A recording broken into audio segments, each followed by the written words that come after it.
So I've given this tip in so many videos about optimizing your marketing and how to get leads through SEO. And it just occurred to me, I actually haven't broken down for you guys what's SEO. And I've made the assumption that everyone's on the same page and everyone knows what SEO is, right? But you probably don't. Well, come on with me. So here's the thing. SEO means search engine optimization, and search engine optimization essentially means optimizing your content for search engines. So if someone should go to a search engine such as Google, are they able to find you if they don't know your name, your business website URL, or your social media accounts? Are they able to search any terms or keywords and find you in the search results? If they are, then that's what search engine optimization is. So search engine optimization essentially is just the process, therefore, of optimizing all your content and spots on the internet so that you can get discovered by search engines and so that they can match a potential client, a potential lead to you ultimately. I'm going to share a couple of tips that you can actually use to get this done. So these are quick and easy tips. They're not very deep dives. I usually go deeper if I'm working with you as a client because it requires a little bit more hand holding. And depending on what service you're working with me with, I might just be doing the search engine optimization for you. Now, if this is something of interest to you, of course, reach out to your girl, www.eventcertificate.com/contact, and you can get in touch with me. So the first thing I want you to do to become search engine optimized is I actually want you to set up a couple of things. So the first is Google Search Console. So I want you to search just on Google, just search Google Search Console, find it, and set it up. Now, Google will have very different articles that will walk you through the setup process, so I won't in this video. The next thing I want you to set up is Google Analytics, right?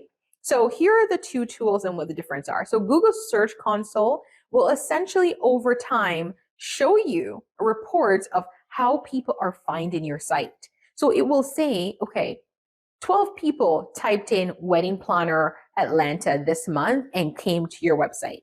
Or 10 people typed in party planner Houston and found your website. Now, knowing this is good information because it makes you know, okay, if this is how people are finding me, I need to actually be providing or producing more content like this so that I can get found by more people, right? That's essentially what search engine optimization is. Now, Google Analytics is a little different from the Search Console in that Google Analytics is more focused on the numbers. So it will show you, okay, you had 300 visitors to your site this month. Here were some of the popular pages to your site. Here where they come from. Maybe 50% found you in Google, 20% found you in social media. Here's the breakdown. But this is also important to know, especially as you're marketing your business. You do need to know, how are people finding me? Where should I be putting most of my effort? Because let me tell you, I've been in many clients' business where they spend so much of their time and effort on social media, and I go to their site, I look on it and I say, okay, from the looks of it right now, most people are finding you through like a referral site to an online directory. So why aren't you putting most of your effort there, right? Or most people are finding you through Google. So why aren't you just optimizing that more so that you can get found there? Here's the thing. It's important to have these analytics and this information because it helps you to make more informed decisions. So I want you to first thing first, go ahead and set those up. Once you have those set up, here's the other thing. If you're on a platform such as WordPress, you can get an SEO plugin. And an SEO plugin is basically just a little tool to hold your hand and tell you where you're missing the bits on SEO. So it will look at your blog post that you have on your site and say, this blog post is great, but here are some things you can add to make it more SEO friendly. So you need to add a link to your web internal site. So maybe a link to your packages or a link to your contact page, or maybe it will tell you that you're missing certain things, like you're missing image titles, right? All of that. It is very good. It's like some hand holding, but if you don't have that, that's okay. I do have a checklist that you can download. I'm linking down below. I do have a blog post SEO checklist as well as a website audit checklist. And this essentially just ensures that your sites are SEO friendly, that your blog posts are meeting all the SEO markers to make it easier for you to get found on search engines like Google. Now, the next thing you want to do is you want to choose the keywords that you want to be found for. So a lot of my clients will often say, okay, here's the area that I want to focus on. I want to really do kids' birthday parties, right? If that's the case, why do you have multiple things on your website talking about corporate planning, wedding planning, all of these things? Because here's what. When Google is searching and you have those things, it will start doing a match. So if you're talking about wedding planning and corporate planning and that's not what you're trying to do, you're just putting it there because you're trying to hit all the angles so that if you don't get booked by children's parties and someone maybe will find it, but that's not your jam and that's not your niche, just remove them and focus on the keywords you want to get found for. So maybe it's that you want people to plan their first birthday parties through you, right? Then focus on that keyword.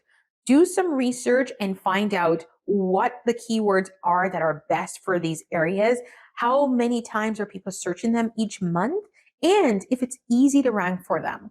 You can use a tool like Ubersuggest that I'm going to link down below that will show you all this information. You can just put in your website and Ubersuggest will be like, okay, here are the things going on your website. You're currently ranking for wedding planning. And you're like, well, I'm a party planner. I don't want to do weddings. Then here are some keywords that you need to be looking at incorporating. Here are the search volumes every month for these keywords. And there's not a lot of competition, meaning there's not a ton of sites out there offering information on these keywords.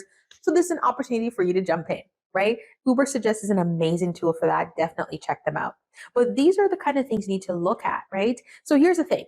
I have to remind people of this because once they start going through content that I'm sharing like this, they'll say, oh my God, Jody, this is just so much things to know. This is so much information.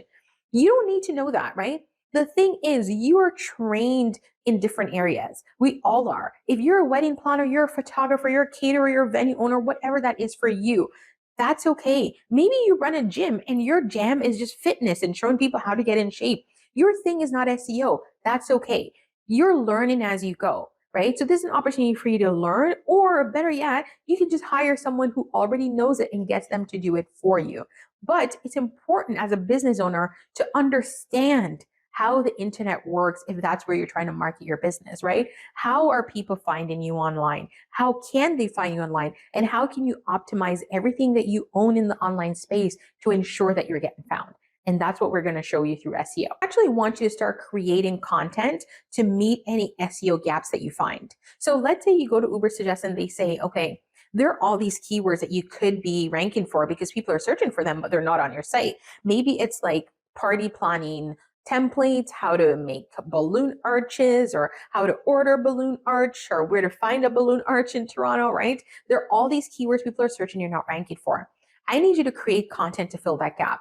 A lot of these can come from your blog posts or they can come from your packages. Sometimes people are online searching, let's say, first birthday party packages, but the package on your website is just called birthday package. Then you need to change that to the name that people are searching, as well as ensure that the description is meeting what they're looking for so that they fully understand when they're searching in Google that this is what I'm looking for, this is what on their website. We've now found unity and I'm going to try to reach out to this person. That's essentially it. I want you to check out my website checklist because it's a great opportunity to just have a guide that walks you through how to ensure that your website is optimized. Because if I go into all the details in this video, we'd be here all day. But the checklist actually breaks down a bunch of things that you can change on your website, such as your page titles, your packages, your website URLs, right? Removing like page one and naming its services, right? All of these items, I walk you through step by step. I'm going to link it down below so you can download it. Now, if you have any additional questions as you're going through this video, I want you to drop them down below. I'm here to answer them for you. And don't forget to hit that like and subscribe button so you can see more videos like this one week after week.